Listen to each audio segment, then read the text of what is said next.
Welcome back to the Trading Bell. We're speaking to Joyce Keshugi, the CEO, Pack Pro. Welcome back, Joyce. And I may have missed to say congratulations on your appointment. Thank you very much. All right, let's go back to this conversation. And, you have been working into this behind the scenes, a lot of it. Now you're at the helm. What has been your key milestones when you look back and say, yes, we're doing something? So there have been several milestones for us. First, I would like to say that just the fact that people are now more conscious that, product and packaging can be recycled. I can do better for the environment. Phone calls to the office asking us, when are you coming to our county? When are you going to set up, a recycling station near us? Or even for residential associations asking us, how can you help us to establish our own collection systems? I think for us that's been significant. The other thing that's been really heartwarming for us, the thing that gives us a sense of purpose is when we meet collectors. And these are your bottom of the pyramid collectors. You're right. Those are walking around with the gunias. See them, meeting them and them saying, you've been able to provide resources such that we're getting better pricing in the market for the products that we are recovering.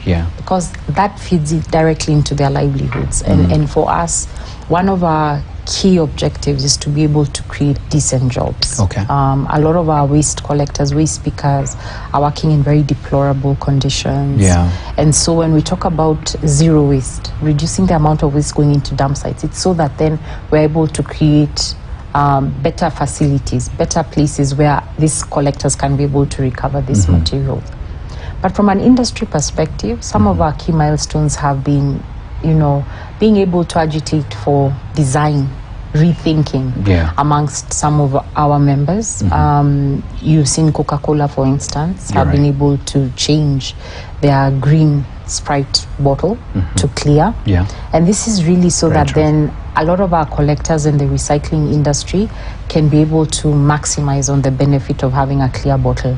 Green bottles are not as highly priced and highly competitive in terms of being able to harness value from them with respect to recycling compared to the clear bottles. And so that switch for us by Coca-Cola was very significant.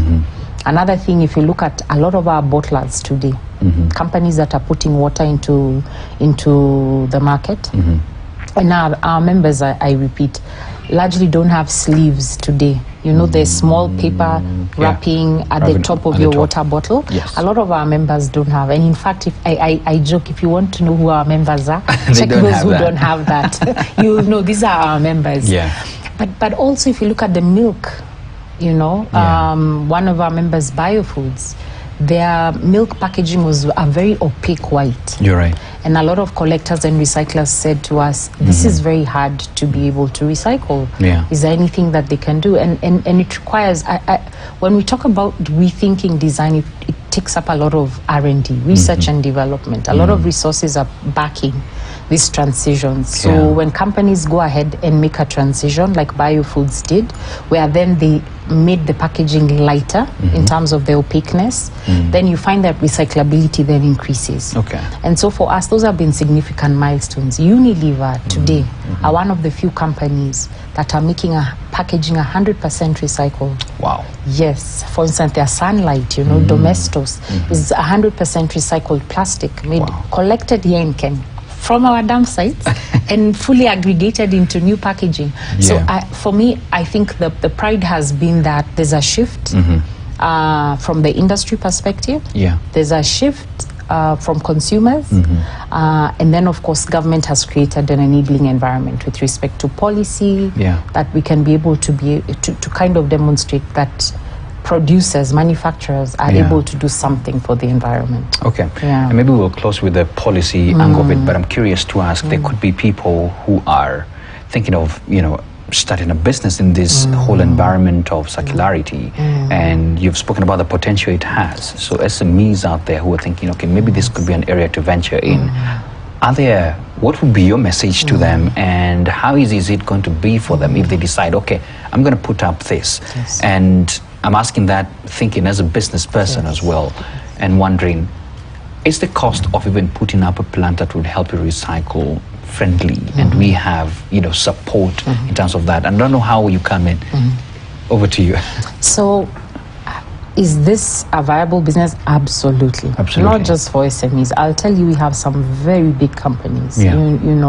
Some listed on global stock exchanges that are looking to come in to set up massive recycling plants here in Kenya. But I tell people, you have to look at the entire value chain. So you might not have the resources to start at the recycling perspective. We have a big opportunity in collection. How are we recovering recyclable goods, recyclable materials? There's a huge opportunity there. And what my team and I have been able to do is to be able to help individuals as well as groups to be able to establish collection systems. The beauty with working with us is we link you directly to the market. So you will never have product that you're sitting on that is not going into market. We'll guide you on how to go about it, how to establish your cash flows, and set up your business so that it's viable, and then link you to the market so that then we make that connection for you. So for us, the opportunities are massive. I tell you, Maina, when I look at this from where I sit, we have the ability, this industry can create hundreds of thousands of jobs. Yes. Wow. Yes, hundreds of thousands of jobs. Serious potential there. Yes, serious Let's talk about now policy, because you sit in a place where you're really pushing for this to be implemented as much.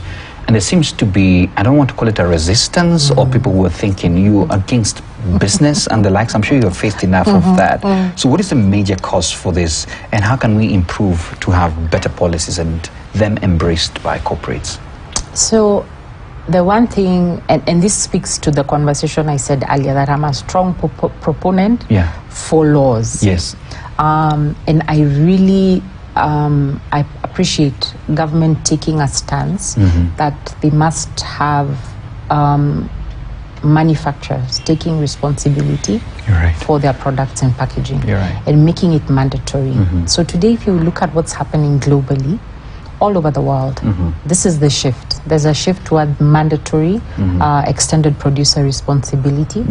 And I like that our government is always ahead of the curve. So if you look at the continent, South Africa has some legislation, Mauritius has some legislation, but Kenya is coming in very strong, in the upper percentile in terms of demonstrating that government is committed to ensuring that the burden of responsibility by manufacturers is actually taken. Is it a cost to doing business? It is. But today, I put it to you, when you're seated at the Nairobi Stock Exchange, look at any annual financial report and try and pinpoint whether environmental costs have actually been accounted for in those annual reports. They're always missing, which means we don't have the true picture of what our production systems are, our business systems are. And so what government is doing now is to really place environmental costs front and center in our balance sheets, so that when I say I'm putting a bottle of water in the environment for Joyce or Maina to buy, then there's a cost attached to it for the environment, which is really the true cost. Any economist will tell you that a lot of our balance sheets today are lacking that. And so for us, it's really about bringing the conversation to the heart of where it matters. Yes. Wow. So what's in your crystal ball now, next 5 years or so? I don't know how long your strategy is, but what are you looking at as we come to a close? Wow. So my vision, of course, fundamentally is how can we get all our county governments to be able to establish and develop infrastructure and systems that allow for us to ensure that waste is not going to dump sites. Number one, very, very important. And it's important to me on two levels. One, the environmental benefit, which means that we have, lower greenhouse gas emissions. But more importantly is the social component, because a lot of our waste pickers today are scavenging for waste in dump sites. Nobody deserves to work in that kind of environment.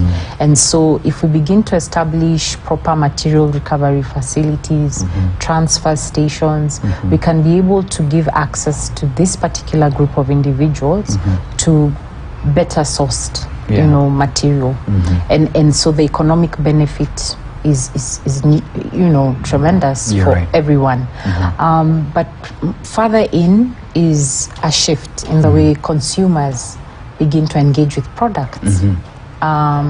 Let's have more consumers looking at, products from the lenses of, is this sustainable? Is this necessary? Can I reuse this? Can I recycle this? The thing is, consumers are key drivers of what manufacturers put into the environment. So when we begin to see that shift, you'll begin to see better products being designed. Wow. Yes. Wow. And I also feel, even as a consumer, you can ask questions. Wherever you go and you're consuming something, you can ask the question of, is this straw recyclable? Yes. Is it necessary? Is it necessary? Where can I put this? Have they separated that source? Correct. Wow. And that creates the shift that we need. You're right. Yes. Wow. I know I'd say it finally, but you are one of the few, if I may use that, and we're headed there. Congratulations to the corporate world. One of the few ladies who are at the top of the helm. How is that for you? Wow. Well, I think for me, one, I don't look at myself as a woman in the role. I look at more a leader in a role. But I am cognizant of the fact that I am a woman. It comes with its own set of challenges. And a lot of manufacturers are actually male. So I have, for instance, a board that's very male-centric. I do have a few women, but it's very male-centric. But it tells you that I feel that the time for women has definitely come. We definitely have a different flair, and the way we do things is different. That I work in the field I work in is nearly, like God designed, in the sense that we are designed to nurture, build, create. And so I feel that it's timely, and I'm looking forward to developing other female leaders. I love that. And definitely women are more nurturing, so the environment is in good hands. Anyway. Yes, absolutely. Thank you so much for your time, Joyce. Thank you, Maina. It was a pleasure. Absolutely, absolutely. There you have it, Joyce Gashugi, the CEO, Pack Pro. Producer responsibility now is the new game for every corporate. If you're not doing that, you better question that. Thank you so much for your time. I leave you now with the markets.